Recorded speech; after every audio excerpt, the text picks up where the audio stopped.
Hi, everyone. Unless you've been on vacation on a mountain somewhere with no internet access, you're probably aware of what's been going on in Israel and Gaza. And Rashid, what I find interesting about all of this is that for years there's been a war in Yemen, and Saudi Arabia and the UAE are bombing Yemen, and they're killing civilians and bombing weddings. And I never hear a word about this from the media. As soon as something involves Israel, it's international news every single day for the next 3 to 6 months. So any ideas on what's going on in there? Seems to be some different standards going on. Not only that, you would not see protests all over the world, in UK, in London, and New York. When the Yazidis were sold as sex slaves, nobody did that. When the Christians in Mosul, in Iraq, they were kicked out of their city, nobody did any protest in UK, or you didn't see hundreds of thousands of people.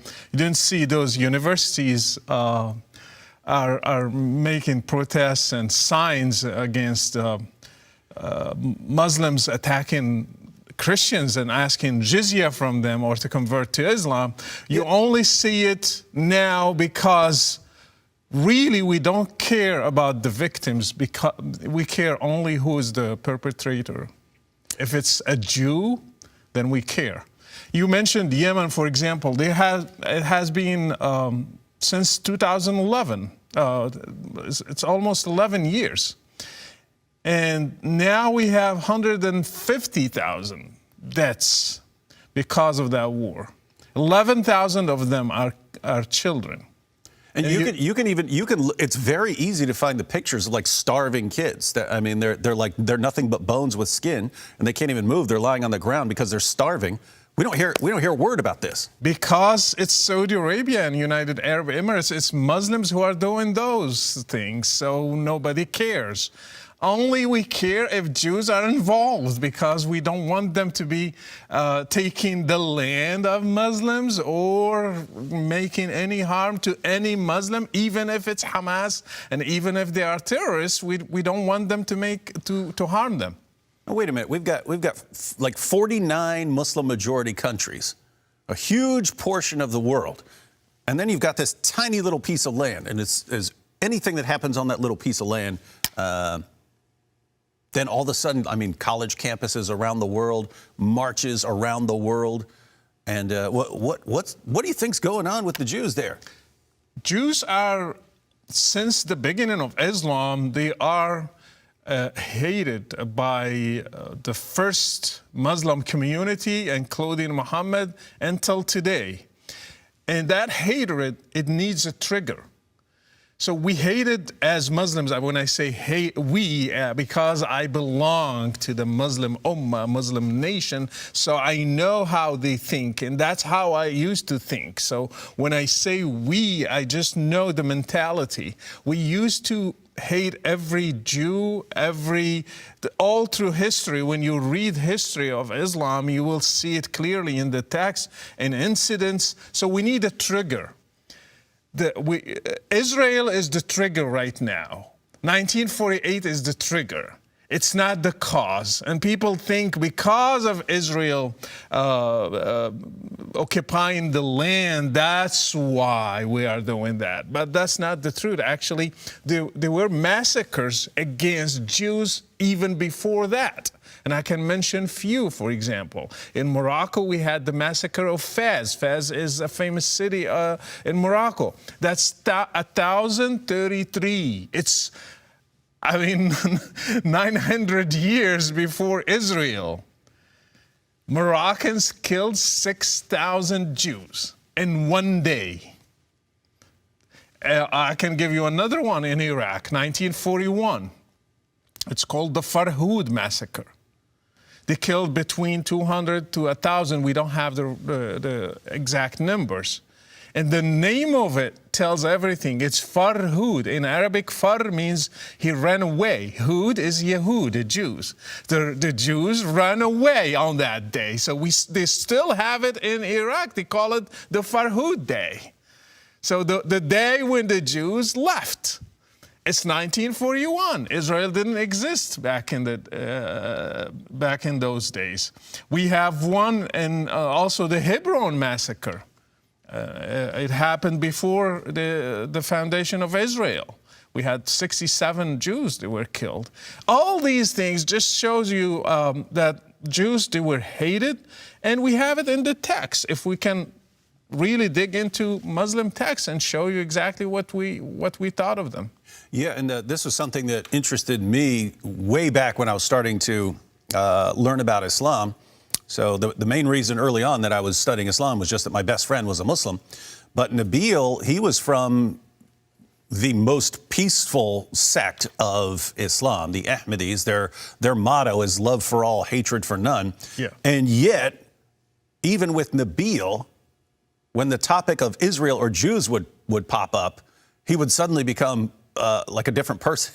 like even he was enraged. And I was like, wait a minute, I thought you were the nice one here. Well, because when you are raised and brainwashed from childhood that those are the enemies of Muslims, what do you think I will think when I grow up? I had to work and struggle with it to overcome that hatred for years. It wasn't easy. Probably for you grow up in a different background, so you didn't feel it. I felt it so strong. You can't even shake a hand of a Jew because all the ideas that they taught us that he is unclean, he is cursed, he is hated by God, they are the enemies of our prophet, they tried to kill him, they tried to bewitch him. All this history, it's embedded in our DNA. So when you think of a Jew, what image is going to come to your mind if you were raised since childhood to think they are the monsters, they are the killers, they are the bloodsuckers.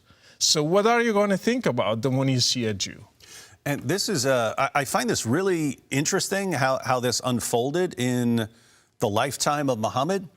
Because when he's in Mecca, it seems like his view is, hey, it's Muslims and Christians and Jews, and we're all going to be united against the pagans and the polytheists and so on. But all the monotheists are going to be on the same side. Yeah. And when he's receiving his revelations in Mecca and he's surrounded by polytheists, just over and over again, it's like he's setting up the Jews as these authorities in matters of religion. Like they can confirm it. They'll confirm it with their books. When they see me, they're going to acknowledge that I'm a prophet. Yeah. And so for years, he's telling his followers, his entire community, guys, wait till we talk to these Jews. Wait till they talk to these Jews. They're gonna give me a big handshake and say, yes, this is our prophet.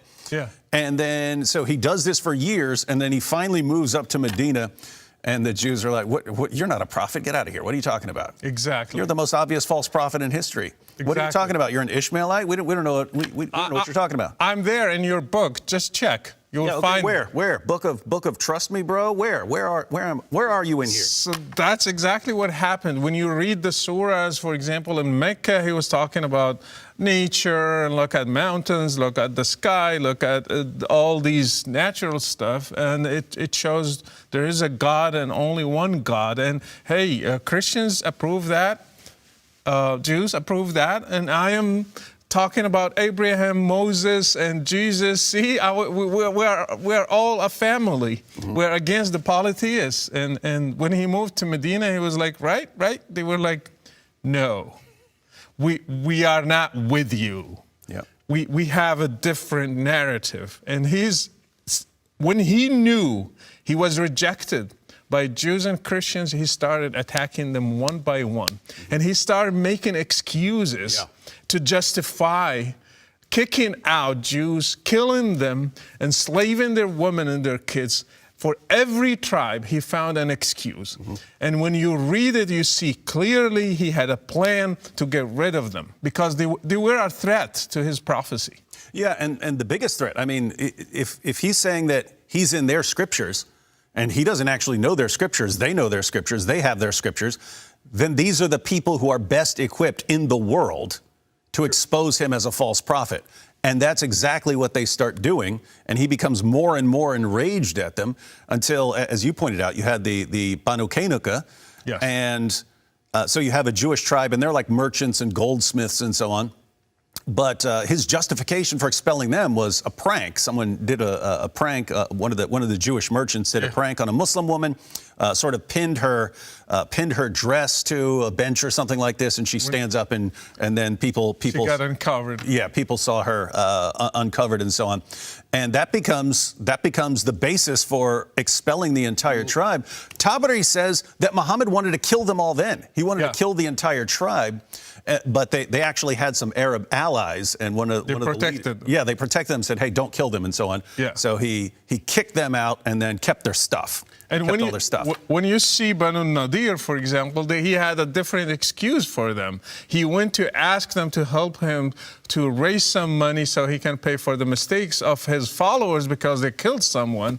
And while he was waiting, he just ran away and he left and he went to Medina, and his companions like, what happened? He was like, Gabriel told me they were planning to kill me, assassinate me, so let's raid them. So what's your proof here? Yeah, I had a dream. Now, it's just amazing because think about how many revelations he gets like that when he wants something. So he wants to marry his best friend's 6-year-old daughter. And, oh, I got a revelation. God wants me to have your 6-year-old daughter as my wife. Then he went, he goes to Jerusalem on this flying donkey monster. And then, oh, so that's going to be ours, too. It's like, wait, you could just wake up at one day and say, hey, like me, I could wake up right now and say, I had a dream that Elon Musk has to give me all his money. Yeah. Therefore what? It's mine now because I had a dream or I'm claiming a revelation. It's just interesting stuff about how you can claim it and then just kick people off of land. And for the other tribe, Banu Qurayza, which was a different story, he killed all the male above 14, 13. He checked their hair of puberty, and then based on that, makes them drop their clothes off, and so he's checking them to see who's reached puberty. Yeah, so he killed around 600 people on that day. And what was the excuse? He was raided by these tribes, Arab tribes. The Jews said, we have nothing to do with it. And then he said, no, you broke your covenant with me, and you have to pay for it. So he just went and he raided them. I think he was just mad at them, and he tried to find an excuse. And Khaybar, the same thing. It's far away from him. They never harmed him. They never did anything. Just one day in the morning, his army is shouting. People are... It says they're walking out to do their work. Exactly. They're heading out to the fields to do their work. And suddenly they saw his army, and he was like, Allahu Akbar, kharibat Khaybar, like God, Allah is great. Now we will destroy Khaybar. And since then, even now in these protests around the world, people are shouting, Khaybar, Khaybar, ya Yahud, Jaysh Muhammad, Sawfa Ya'ud, means Khaybar, Khaybar, oh Jews, the army of Muhammad is coming back. So they are reminding the whole world that Muhammad massacred Jews on the day of Khaybar. He took their land, he took their belongings, and he made them, they were like working for him as slaves, actually. Yeah, he made them dhimmis, Dhimmis. So when we are in the 21st century, and one in UK, a Muslim, is reminding the world that the days of Muhammad are coming back. We will do to the Jews the same thing that our prophet did to them. That has to tell us something, that this hatred is attached to religion, is not separated from it. Mm-hmm. And the thing I can't get past is the hypocrisy.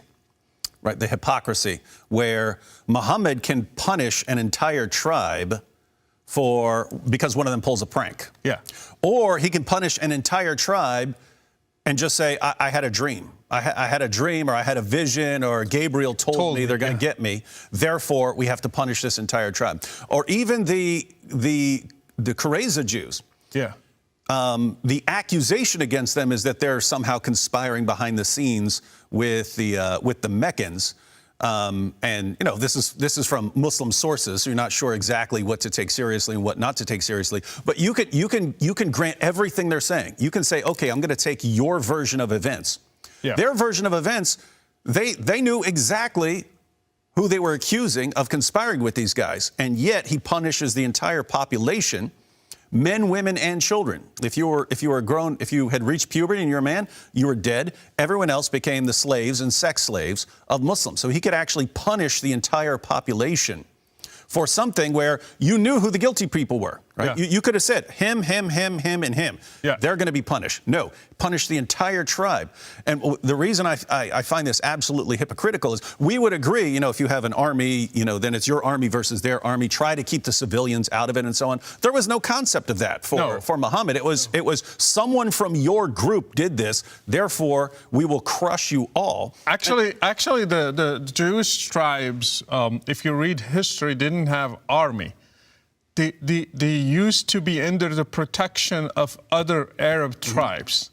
So they don't have an army of their own. And that's the reason the Kenuka survived. They had some Arab allies. Muhammad wanted to kill them all over a prank. He wanted them all dead over a prank. And they had some allies who stepped in and said, no, don't kill them. So going back to my point that this is related to religion, I grew up as a Muslim. And the first thing we learn is the Fatiha, the opening, how to pray with it. And everybody around me, not just me, we knew that the last verses of the Fatiha are about Jews and Christians. If you read them, the path of those those you have blessed, means they're talking to Allah, not those who you are displeased with or who are astray.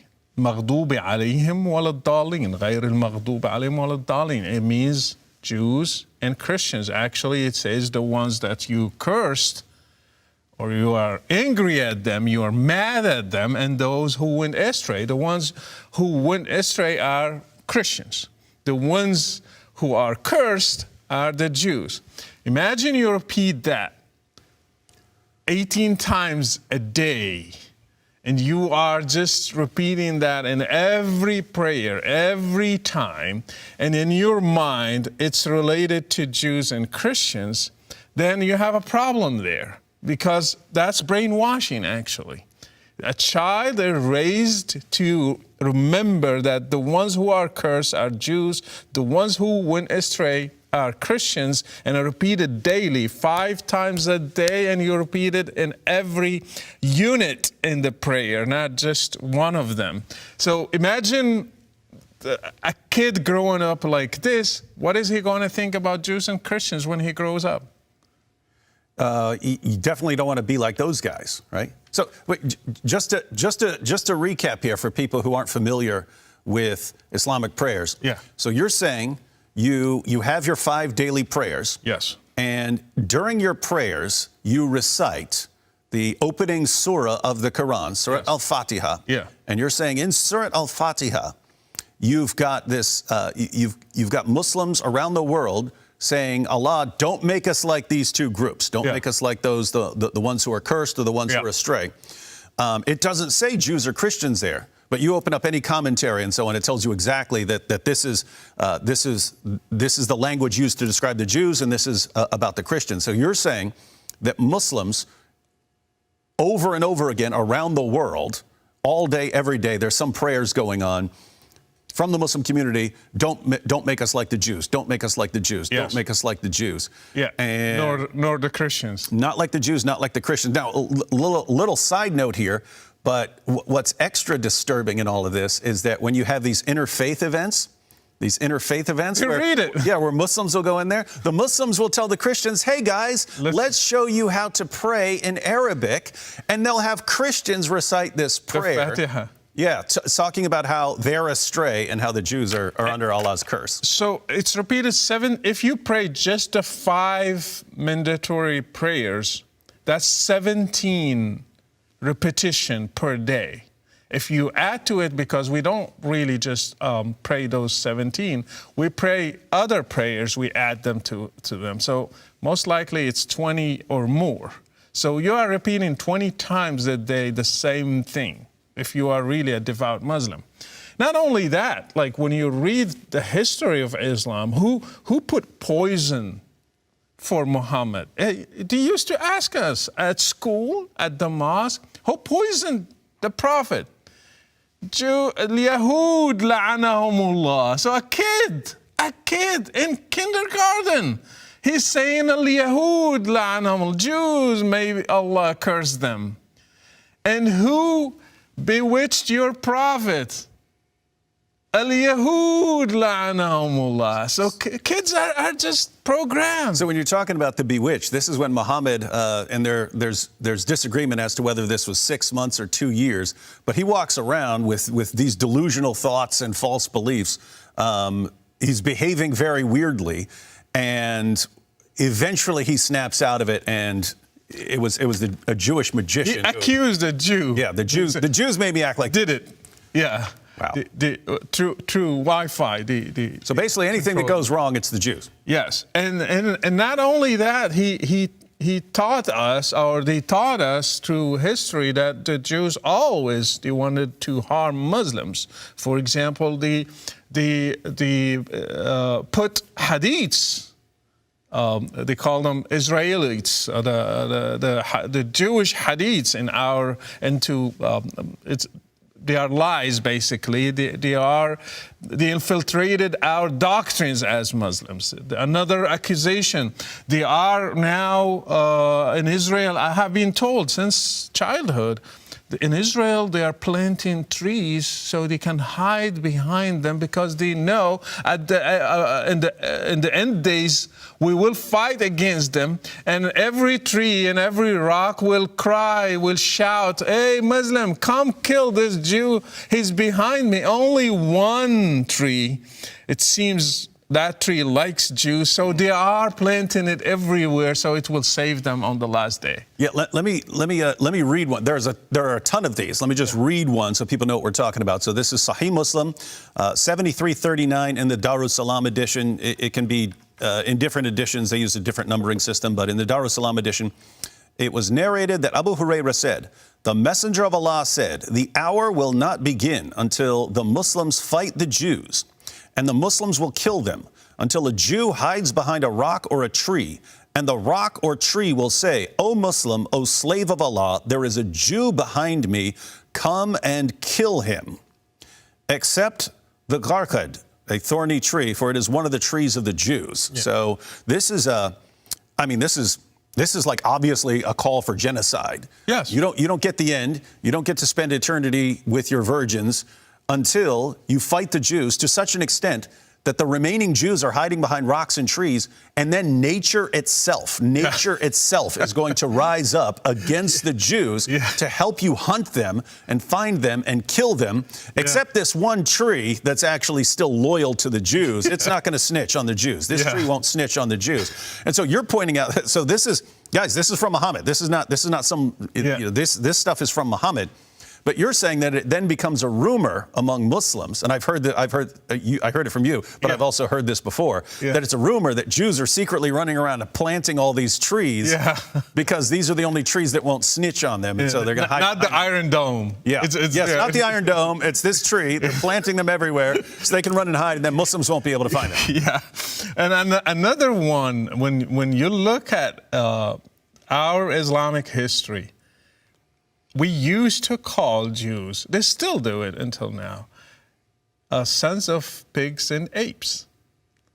And it's an insult. Until now, they call them like that. And I'm sure in these protests, they call them the same thing, sons of apes and pigs, because they believe that a tribe of Jews, they broke the Sabbath. So because they broke the Sabbath, Allah turned them to apes and to pigs.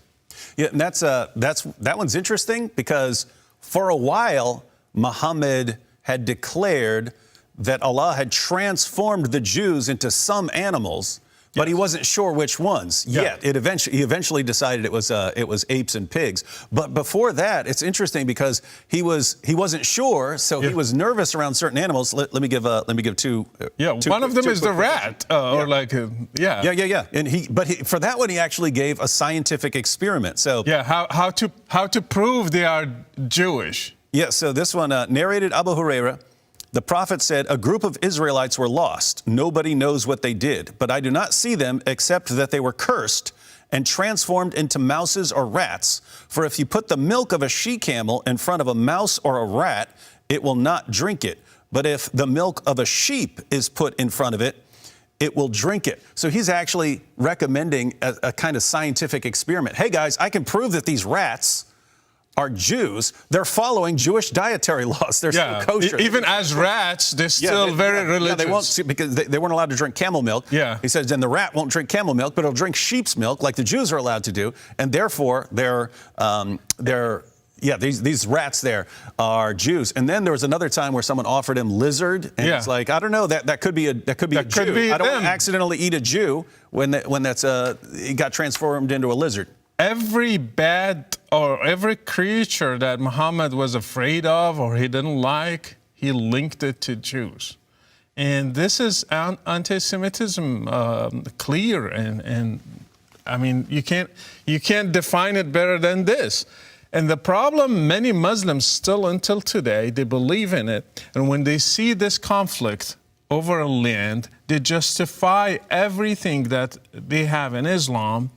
Look at the Jews, what they are doing. So we are right to think of them like this. And we start justifying every hatred, every belief that makes them, they are not human. And the killing starts when you make people, when you remove humanity from. Dehumanize them. So that's when you start thinking their blood is okay to spill. It's okay to kill them because they are not human beings, actually.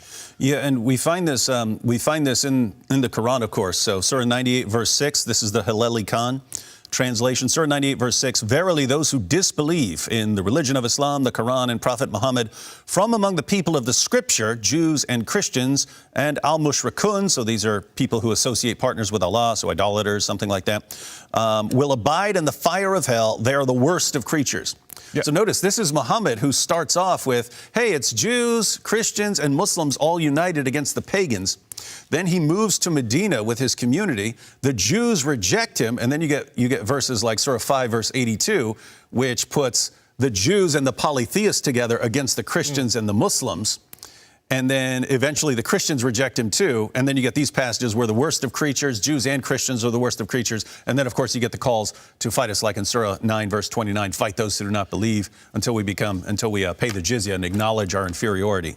Just in recent days, a plane in Dagestan, the Muslim mob, they went to the airport and broke through, and they started looking for passengers there. We want to find Jews. And that tells you why all Muslim communities all over the world, in Pakistan, in Morocco, in Algeria, in Saudi Arabia, in Palestine, wherever they are, they share this hatred towards Jews. What is the common denominator between them, except Islam? So when you see people are shouting or chanting slogans against Jews, and they are from the Islamic text, it's a proof that Islam is the root of this hatred. It's not the conflict over a land. It's not the conflict with Israel. It's not the start of Israel as a state in 1948. Through history, Islam taught us to hate Jews, to kill them, to get rid of them because they are impure, they are unclean. They try to harm the Muslim community at the beginning. They try to harm the Prophet, and you name it. The list goes on. Mm-hmm. And just one more passage I wanted to read here. This is Sahih Muslim. Again, this is it's 4594 in the Darussalam edition. You might, if you have a different edition, if you're online on sunnah.com or something like that, it'll have a different number. But Umar bin al-Khattab said that he heard the Messenger of Allah say, "I shall certainly expel the Jews and Christians from the Arabian Peninsula until I leave only Muslims there." Now, why I find that interesting is there were Jews and Christians in Arabia before Muhammad. True. Muhammad comes along, and once he rises to power, he can say, "Everyone go. I only want Muslims here. Everyone else has to get out."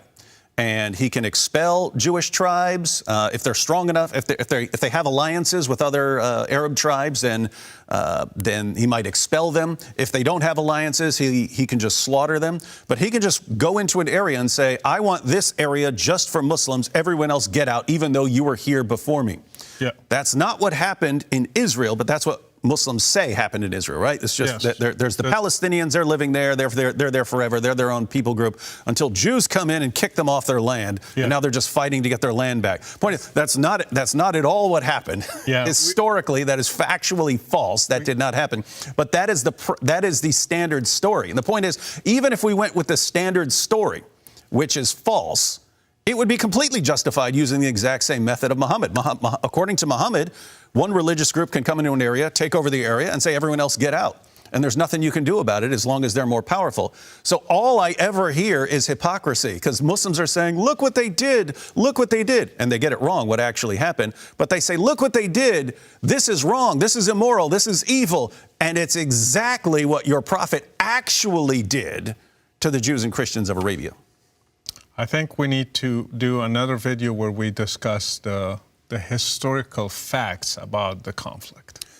All right. Well, I hope this was a good introduction into the problem. As far as I can tell, because the Jews of Arabia rejected Muhammad, and they were the ones who were in the best position to expose him as a false prophet. Jews and Christians, because he appealed to our scriptures and he appealed to us as people who are going to confirm him. When Jews and Christians started rejecting him, that was a massive threat to his community. He had put so much confidence in their testimony that they were going to confirm him, and their scriptures are going to confirm him, that when it turned out to be the exact opposite, this is a threat to, I mean, if I say, "Hey, you can know I'm a prophet," because they're going to say it, and they don't say it, they say, "What are you talking about? This guy's the most obvious false prophet in history." That's a threat to his status as a prophet. And so he becomes more and more enraged at them. Why doesn't he want Jews and Christians in the Arabian Peninsula at all? He knows they will convince his followers that he's a false prophet. So you have to get these guys as far away from you as possible, can't have them here. And then, of course, you end up with all these stories. Muhammad, I mean, even as he's dying, is calling Allah to destroy the Jews and Christians. Yes. And he says it's because they turn their places, they turn the graves of their prophets into places of worship, even though, I mean, he's in the mosque in Medina, right? So place of worship. So his own followers, by his own standard, would be cursed. But you just have this, now it's built into Islam, that Jews are the supreme enemies of Muslims. You don't get your rewards on Judgment Day until you slaughter the Jews. And then all of a sudden you get the nation of Israel, and it becomes the target of rage around the world. And so, guys, we look at this situation, it's a really, really rough situation. You wonder what you can do, but I have to say, until we deal with the hatred of Jews in the Muslim sources, you're not going to see a nice outcome here.